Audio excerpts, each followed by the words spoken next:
Los periodistas.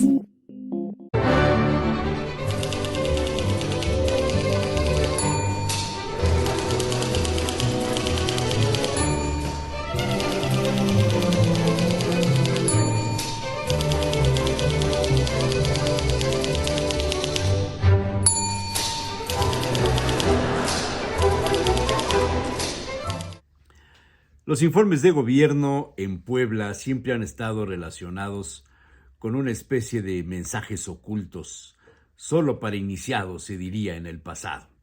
Las lecturas sobre los asistentes, los invitados especiales, el representante presidencial, etcétera, le daban un sabor muy especial a la crónica del pasado. Por desgracia, hoy se ha dejado de hacer crónica de ese tipo. Los tiempos cambian, las plumas también. El foco está en otros asuntos. Prácticamente nadie ha criticado o señalado fallas en el año de gobierno que lleva Sergio Salomón Céspedes Peregrina. Tanto que, en plan de broma, algunos opinadores se atreven a preguntar ¿por qué no se reelige por 6 años más?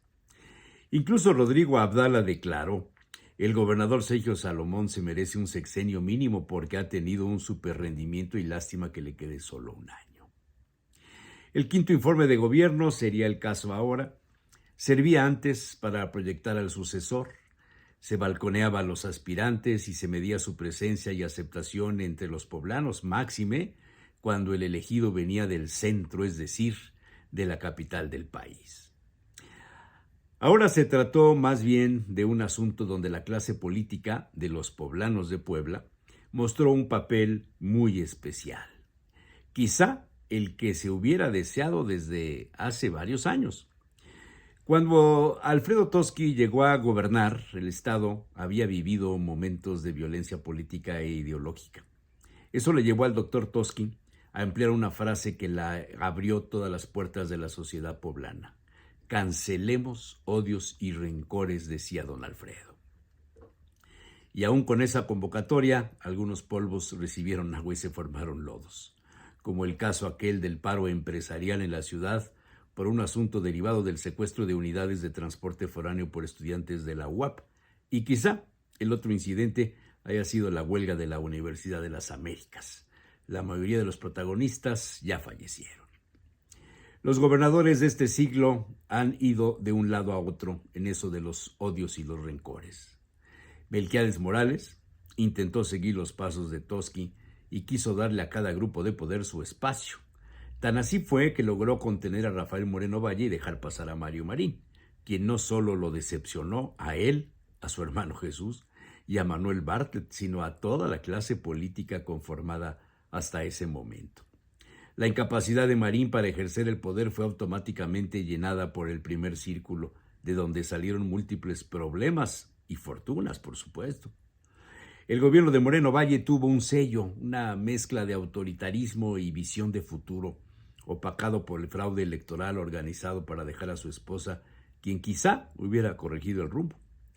Tony Gali fue un gobernador de esos que también recibieron comentarios similares a los escuchados para Céspedes Peregrina. Le hizo falta tener un sexenio completo. De Barbosa no hace falta abundar mucho. El odio, los rencores y el resentimiento se mezclaron en un estilo que dejó muchas heridas entre todas las capas de la sociedad. De ahí que la diferencia en el proceder de Céspedes se vea inmensa. No todos los informes han sido históricos.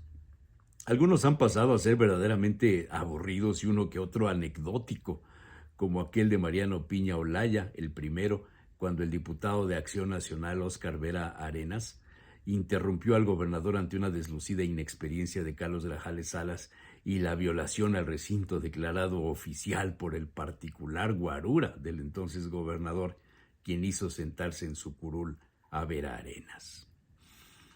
El informe de Sergio Salomón Céspedes tuvo un registro que se convierte en histórico.